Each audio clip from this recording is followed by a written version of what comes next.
खूप छान जबरदस्त टेस्टी असा मटार वडा बनवून तयार होतो।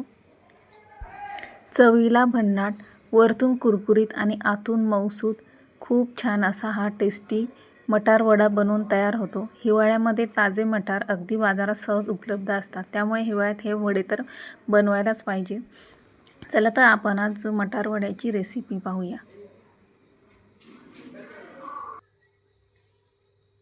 मटार वडे बनवण्यासाठी मी एक बटाटा उकडत ठेवला होता। एक मोठा बटाटा घेतला आहे। हा बटाटा उकडून तयार आहेत आणि एका बाजूला मी मटारही उकडायला ठेवलेले आहेत आणि जवळजवळ आपले मटार तयार झालेले आहेत। थोडंसं मी असं दाबून बघितल्यावर पटकन वटाणा स्मॅश झालेला आहे, म्हणजे आता मी गॅसची फ्लेम बंद करते। अगदी मऊसूत वटाणे छान शिजून तयार आहेत। आता मी वाटीमध्ये थोडे वटाणे वेगळे काढून घेतले आहेत आणि बाकीचे वटाणे वेगळे ठेवले आहेत। याचा वापर आपण नंतर करायचा आहे, ते आपण व्हिडिओमध्ये पुढे पाहू। आणि बाकीचे अर्धे वटाणे मी मिक्सरमध्ये क्रश करून घेतले। तुम्ही हाताने सुद्धा वटाण्याचा किस याच्यात टाकल्यानंतर याच्यात टाकायचा आहे एक बटाटा, यानंतर मी बटाटा किसून घेतलेला आहे किसणीमध्ये किसून आणि बटाटे वटाणे मिक्स किंवा तुम्ही हाताने सुद्धा स्मॅश करू शकता। काही मसाले त्यामध्ये मी घेतले आहे क्रश केलेले धने, ओवा, जिरं, बडीशोप आणि लाल मिरची क्रश करून घेतलेली आहे। हे सर्व मसाले आता आपण वटाण्यामध्ये टाकून घेऊ। यानंतर मी इथे घेतलेला आहे बारीक चॉप केलेला कांदा। कांदा पण मटार वड्यामध्ये खूप छान टेस्ट येते। कांदा यात नक्की टाकायचा आहे। एक कांदा मी बारीक चॉप करून याच्यात टाकून घेतला। यानंतर यात मी टाकणार आहे बारीक चिरलेली कोथिंबीर। कोथिंबीर टाकल्यानंतर इथे आपण टाकणार आहोत 3-4 मिरच्या, 3च मिरच्या मी घेतल्या। 3 मिरच्या मिक्सरमध्ये बारीक करून याचा ठेचा बनवून घेतला। यात मी आता ते टाकून घेतला आहे आणि यात मी आता टाकणार आहे अख्खे वटाणे।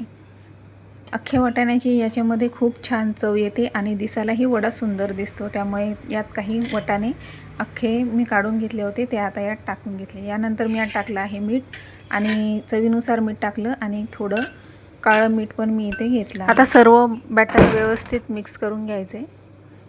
हलक्या हाताने सर्व बॅटर मी मिक्स करून घेतले आहे। याच्यामध्ये मी जे मसाले दाखवले यांची खूपच छान चव उतरते, त्यामुळे पुन्हा एकदा मी हे मसाले दाखवते। 1 चमचा तीळ, बडीशोप, क्रश केलेली लाल मिरची, ओवा, हे सर्व मसाले यामध्ये नक्की घाला आणि बाइंडिंगसाठी बेसनही घ्यायचे। अर्धी वाटी बेसन मी इथे घेतलेले आहे। बाइंडिंगसाठी बेसन खूप आवश्यक आहे, त्यामुळे बेसन नक्की यामध्ये टाका। अर्धी वाटी बेसन मी इथे घेतलं आहे। सर्व मसाले आणि बेसन आता यात मी टाकणार आहे मध्ये टाकून सर्व व्यवस्थित एकत्र करून अर्धा चमचा लाल मिरची पावडर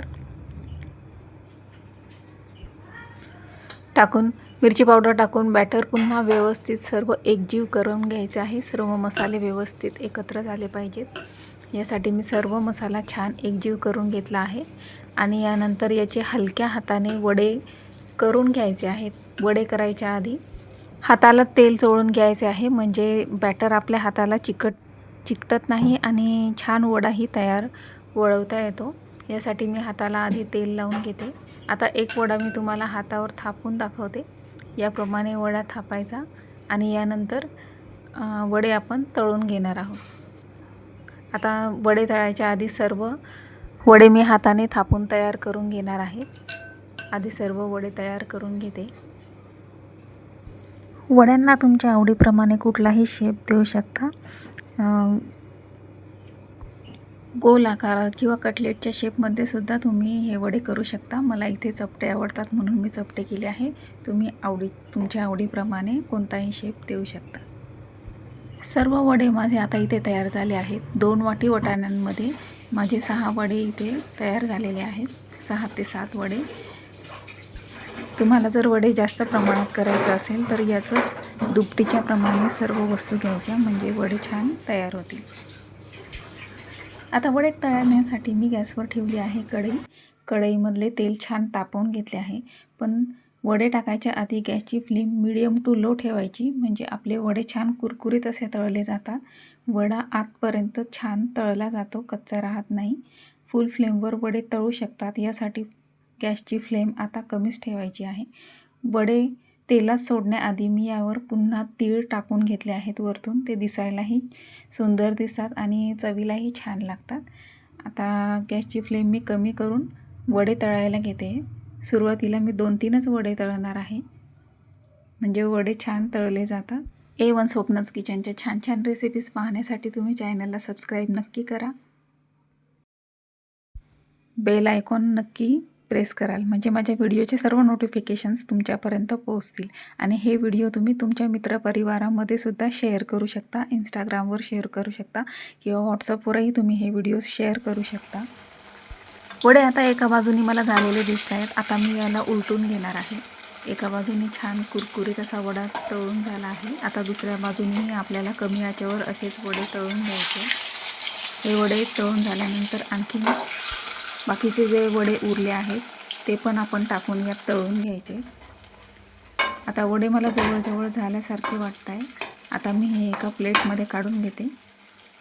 आता हे वडे मी टिश्यू पेपरवर काढून घेणार आहे, म्हणजे वड्यांमधलं जे एक्स्ट्रा ऑइल असतं ते ऑब्झर्व होतं, निघून जातं. बरंचसं तेल टिश्यू पेपरवर टिपल्या गेल्यामुळे वडे तेलकट होत नाही, त्यामुळे वडे टिश्यू पेपरवर किंवा साध्या पेपरवर सुद्धा आपण काढू शकतो. आता मी हे वडे काढून घेतले आहेत आणि दुसरी पण बॅच मी अशीच तळून घेणार आहे. कमी गॅसवर कुरकुरीत असे छान वडे तळले जातात. तेल खूप तापलेले आहे, त्यामुळे हलक्या हाताने वडे तेलात सोडायचे किंवा गरम तेल आपल्या अंगावर उडायची शक्यता असते, त्यामुळे हळू वडे तेलात सोडायचे. आता हे पण वडे आधीच्या वड्याप्रमाणेच मी छान तळून घेणार आहे. 1 मिनिटभर वडे एका बाजूने लालसर रंगात तळून घ्यायचे, त्यानंतरच वडा उलटायचा, नाहीतर वडा तुटायची शक्यता असते. त्यामुळे आधी एका बाजूने वडा छान लालसर होऊ द्यायचा. वडा एका बाजूने पूर्ण तळला गेला त्याच्यानंतर वडे दुसऱ्या बाजूने उलटून घ्यायचे. आता एका बाजूने मला झालेले वाटत आहे, दुसऱ्या बाजूने मी पुन्हा असे लालसर रंगावर कुरकुरीत होईपर्यंत हे वडे तळून घेणार आहे. आता वड्यांना हलकासा सोनेरी रंग यायला सुरुवात झालेली आहे. वडे जवळजवळ तयार झालेले आहेत. आता हे सुद्धा वडे मी टिश्यू पेपरवर काढून घेणार आहे. चवीला खूपच छान भन्नाट असे मटार वडे आपले इथे तयार झाले आहेत. वड्यांसोबत मी इथे हिरवी चटणी बनवली आहे. हिरव्या चटणीची रेसिपी मी तुमच्यासोबत नंतर शेअर करेन. आता व्हिडिओ खूप मोठा झाला असता, त्यामुळे मी फक्त वडेच इथे बनवले आहेत आणि वडे छान तयार झाले आहेत. हिरव्या चटणीसोबत खूप छान हे वडे लागतात, किंवा तुम्ही टोमॅटो सॉस किंवा आणखीन दुसरी लाल चटणी वगैरे यासोबतही हे वडे खाल्ले तरी चालतात. खूप छान लागतात. व्हिडिओ आवडला असेल तर लाईक, शेअर, सबस्क्राईब करायला विसरू नका. चला तर पुन्हा मिळूया अशीच एक नवीन रेसिपी घेऊन पुढच्या व्हिडिओमध्ये.